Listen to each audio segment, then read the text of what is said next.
Hey everyone, today on the Valley Subdivision, I'm going to show you how I made my streets and sidewalks.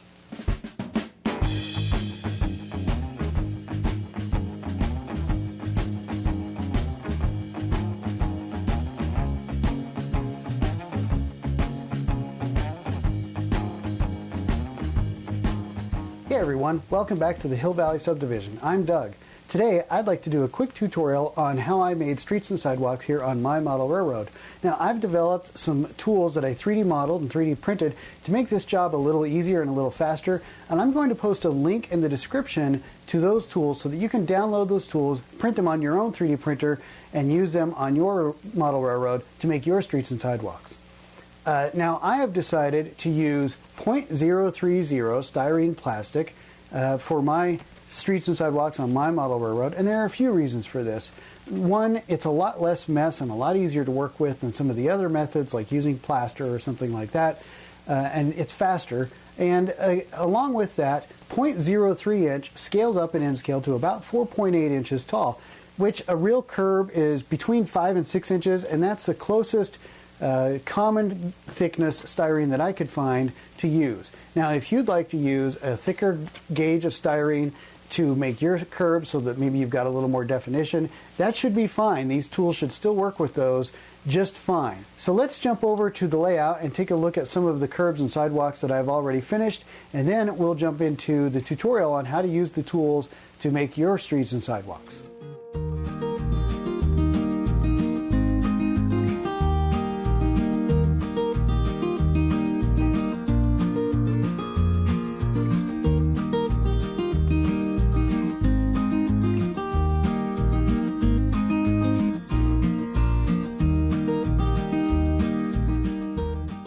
Okay, to cut a nice rounded corner on your city block so you have a nice rounded corner along your curb against the street, there are a lot of different ways you can do it. I've used a quarter before as a guide to mark a rounded edge, but I've made this little template that I modeled in 3D and then 3D printed, and I'll post a link to this so you can download it and print it yourself. And it's just got a little notch right here that sits in the corner of the styrene, the 90-degree corner, and I can just line this up like this, and then I can mark it, and it gives me a nice rounded edge marked. Now if I really want to get crazy, I can hold that there very carefully, try not to slice my own thumb off. I can hit this a few times with an X-Acto, following the guide, make sure it doesn't slip. And follow the guide, give it 3 or 4 passes,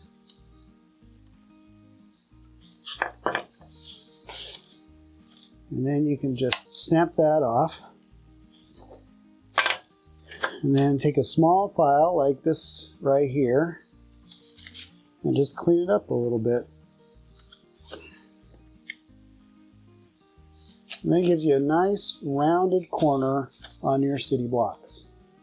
Also, keep little scraps that you cut off, because you can use these to fill in on inside corners to give a nice rounded edge on an inside corner. Next, I like to take another straight edge and overlap it over the sidewalk by about a 32nd of an inch, and just mark a line along that, and then just real lightly, just take an X-Acto and follow that line along, not like that.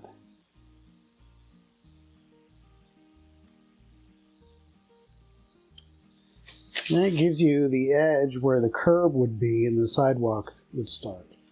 Okay, so the next thing we want to do is mark the inside edge of our sidewalks. I do them at just over ½ an inch, about 0.55 inches. I just eyeballed that and thought it looked good, which I'm not sure if that's the right dimension for a sidewalk, but it looked good to me, so that's what I'm going with. There are a lot of ways you can do that. You could measure it and mark it measuring from both edges, or use a square of some type. I've used squares before. They just seem a little cumbersome to work with on something this size. So I, again, made up a little tool in 3D. Let me see if I can get this so you can see it. Sorry, it's black. It's just got a little edge here, and this is the width of my sidewalk. So I could just lay that against my styrene again, like that. And then I can use it to mark where the inside edge of my sidewalk is going to be. Just like that. And then you can score that line. You can, again, just use the guide and score it all at once. I have a little carving tool here that I picked up at the hobby store. And you can just give it 2 or 3 passes with it. Or you could use the X-Acto. I've used the X-Acto before. And just score your lines in it.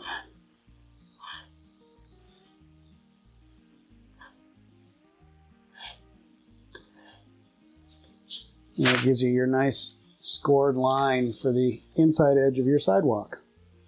Then we need to mark the spacing between the expansion joints in the sidewalk. And I've made another little tool in 3D. And again, I'll post links to all of these so that you can download them on Thingiverse. They'll be free to download and print yourself. And again, it's got a little edge on it. And this is the width of my expansion joints, or the sections of concrete between the expansion joints. And again, you can just take your scriber and just scribe each joint.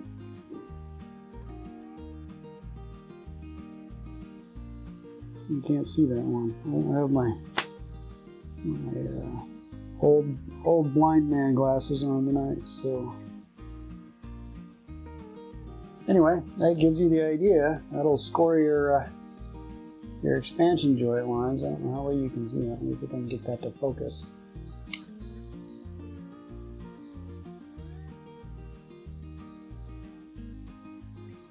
I need to scribe them a little deeper, but that gives you your expansion joints in your sidewalk. And then once that's done, we can move on to painting.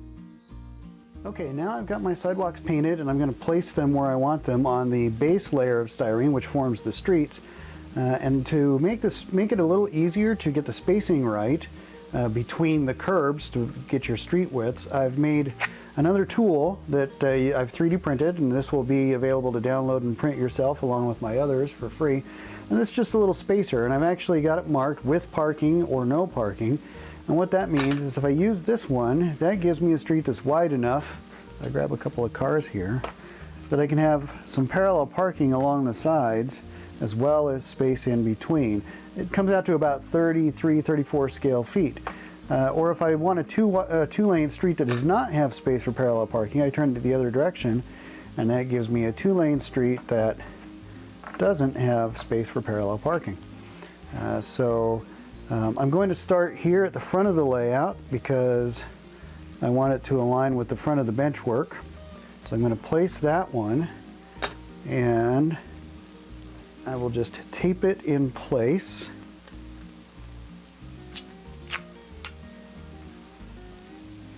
Need to add a little bit of street up here. You can't see it, but off the layout, I need to add a little more street, but this will get me basically placed where I want these. All right. Then this street here, I do not want parallel parking, so I'm just gonna kind of eyeball that for a minute. Maybe just tape it in place so it doesn't move on me. Make sure that these are aligned. Just put a couple of pieces of tape on it for now. Then we'll work this one. This one I do want parallel parking, so I'm going to place that there. Align them up here.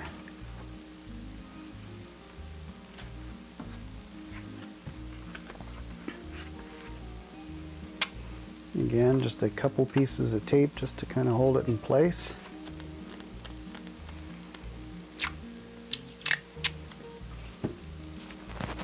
Make sure it's square. Printing 2 of those guides makes this a much easier process. Tape right there.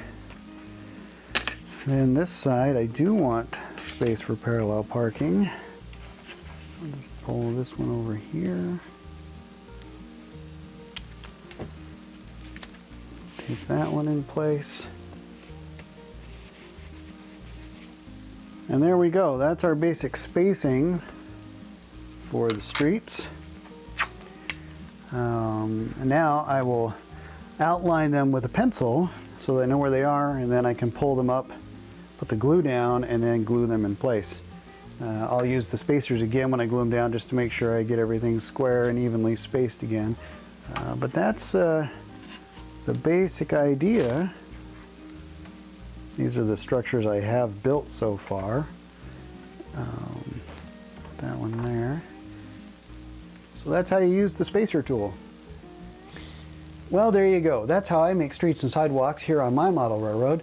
As I've mentioned, I will post a link to those 3D printed tools so that you can download those and print them and use them on your own model railroad for free so that you can make your streets and sidewalks. If you do so, I'd love it if you'd leave a comment in the comment section of this video letting me know that you used them, how they worked for you, and if you have any ideas to improve them, that would be great. So do that in the comment section for this video. Please like and subscribe to my channel and hit the bell icon to be notified when I upload future videos. Well, that's about it for today. Thanks for watching, have a great day, and I'll see you next time here on the Hill Valley Subdivision.